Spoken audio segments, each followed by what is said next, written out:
to talk about one of the most well-known, most controversial and debated kind of artist within the hip hop community right now at this moment, and has been for the past few years, and that is Kanye West, My Beautiful Dark Twisted Fantasy. This came out in November of 2010. This album was really important for Kanye because it combines a lot of elements from his previous albums, from College Dropout to 808s and Heartbreaks, and then it all comes together in this one album. So this album, you kind of see themes of what it's like Kanye addresses, he specifically addresses the life of living as a really famous celebrity with a lot of attention on to you, and he talks a lot about fame. He kind of shows the reality of being, a celebrity in the public eye. You kind of get this tone of extravagance within the album because he talks about things kind of lavishly, but he also reveals them to be kind of detrimental. There's a lot of themes of escapism,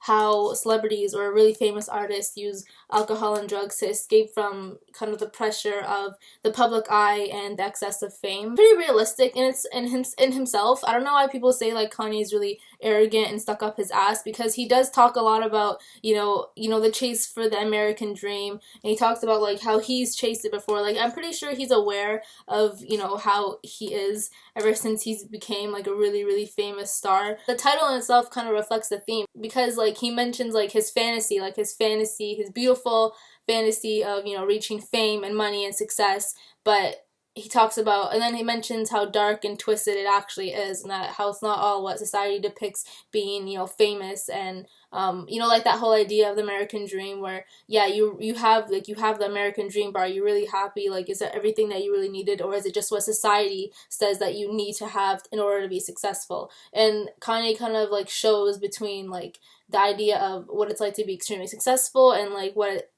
actually happens when you are successful, what happens when you reach that amount of success. And you guys can kind of see it through the public eye's depiction of Kanye being an asshole and arrogant. I'm not defending him, but it's kind of weird seeing people who don't even listen to his albums call him out for being arrogant or an asshole without realizing that he might already know that.